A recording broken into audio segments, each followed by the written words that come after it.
पवारना सेवेकर group अध्यक्ष निखिल मोहिते आज माझं प्रेस क्लब घेण्याचं कारण म्हणजे जे आदमापूर देवालयामध्ये भ्रष्ट कारभार चालू आहे, जे पेपरला माध्यमिक दैनिकातून सगळ्या गोष्टी यायला लागल्या, त्या गोष्टीवर बोलण्याचा अधिकार म्हणजे या भ्रष्टाचार कारभाराला आम्हाला ट्रस्ट बरखास्त करा आमचं निवेदन अर्ज आज दिलेला आहे. मी या निवेदन अर्जामागे आमचं असं आहे की ह्या भ्रष्ट कारभाराला सगळ्यात मोठा हस्तक्षेप आहे तो श्रीमती निवेदिता पवार या धर्मादाय आयुक्त यांची नार्को टेस्ट पूर्णपणे करा.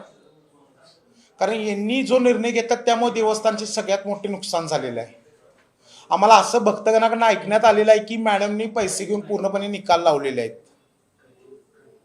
आमचं पूर्ण आरोप आहे की नायकोडे साहेबांपासून खडके मॅडमपर्यंत जे काम चांगलं करत होती त्यांना काढून त्यांनी परत नवीन का रूपांतर करत आहेत. हे ट्रस्टच बरखास्त करा. कारण देवाच्या कारणीभूताला सगळे नामोनिशाण भक्तांच्या मनात वेगवेगळे प्रश्न निर्माण होत आहेत. आणि या गोष्टीसाठी आम्ही रविवारी मुदा तिकटा ते आदमापूर या मंदिरा परिसरात घंटानाथ मोर्चा पूर्णपणे घेत आहे. आम्ही त्या मोर्चेत पूर्णपणे आमची मागणी आहे की या ट्रस्ट बरखास्त करा. कारण वेळोवेळी पूर्ण या ट्रस्टमध्ये पूर्णपणे भ्रष्टाचार चालू आहेत. आजपर्यंत भ्रष्टाचाराचे आरोप केले, आम्ही किती अर्ज केले, सगळे केले, आमच्या अर्जाला कोणतीही मागणी नाही, कोणतीही त्याला उत्तर दिलेलं नाही. म्हणजे कुठलाही हस्तक्षेप, कुणाचा हस्तक्षेप आहे हे आम्हाला कळालं पाहिजे. म्हणजे देव हा भक्ताचा आहे की कुणाचा आहे. नियम ट्रस्टच करतात, नियम ट्रस्टच मोडतात.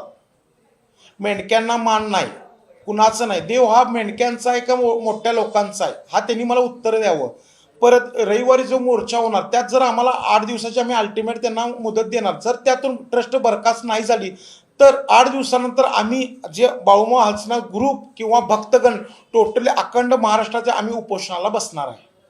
नेमका काय तुमचा आरोप आहे? कारण नेमकं काय भ्रष्टाचार झालाय? भ्रष्टाचार म्हणजे आता झाला तो परवा जमिनीचा पण आरोप आहे. त्याच्या मागे जो भ्रष्टाचार झाले हा पेपर दैनिकातून तुम्ही बघितला. बघा, पुरावे आतापर्यंत दवाखान्यात झालेले भ्रष्टाचार माझ्याकडे पुरावे आहेत. उसाची बिलं जी झाली ती त्यांच्या नावाने निघाले, ते मंदिरात पैसा झालाय. बकऱ्यांमध्ये पैसा जो खाल्ला जातो तो उत्पन्न कधीच दाखवला जात नाही. देवाचा एवढा उत्पन्न तो आजपर्यंत बाहेर पडला नाही. मी खडके मॅडमचा जो आता रेशो आणला होता पूर्णपणे त्यांच्या कार्याखाली जो झालेला उत्पन्न, असा उत्पन्न त्यांनी मला दाखवावं झालेला आहे आमच्या कार्यात म्हणून. वार्षिक 3.5-4 कोटीचे उत्पन्न दाखवलेलं आहे मागे. मग मॅडमच्या कार्याखाली तो 3 महिन्याचं उत्पन्न दिसतोय. हो, गेले पैसे कुठे? देवाच्या पेट्या ज्यावेळी आता जे नियम केले मॅडम आल्यानंतर ते मी नियम का मोडत आहे? त्यांनी काय खात आहेत? म्हणजे कशासाठी? भ्रष्टाचार आरोप म्हणजे काय? यांच्याकडे आमच्याकडे काही प्रूफ आहेत, हे आम्ही उपोषणा दिवशी जाहीर करणार आहे सगळे. माझी इच्छा पूर्णपणे त्यांना माध्यमाशी सांगणे आहे की त्यांनी लवकरात लवकर हे सगळं सोडून बाहेर जावं, भ्रष्ट कारभार सोडून. जो ट्रस्टीतून त्यांचं जे मागण्या चालू आहेत, मग आम्हाला हे पाहिजे ते पाहिजे, ह्यांचेच पै पाहुणे का? एवढा कारभार भ्रष्ट होऊन सुद्धा ट्रस्टी त्यांना नेमणूक का करत आहेत? बाबासाहेब मगदुमांच्यावर कारवाई होती, चालू होती, त्यांच्याच मगदुमाला सेक्रेटरी म्हणून का आणले संदीप मगदुमांना?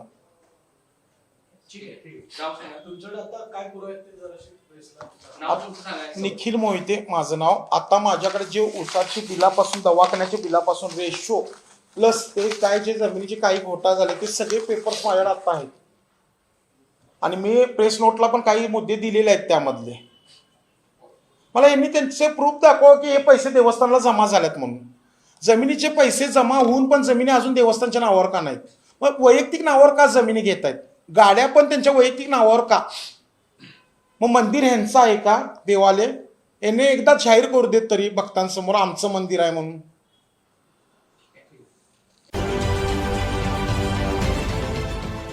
देश विदेशातील प्रत्येक घडामोडींचे लाईव्ह अपडेट मिळवण्यासाठी आता साम टीव्हीच्या सर्व सोशल मीडिया प्लॅटफॉर्मला लाईक, फॉलो आणि सबस्क्राईब करा.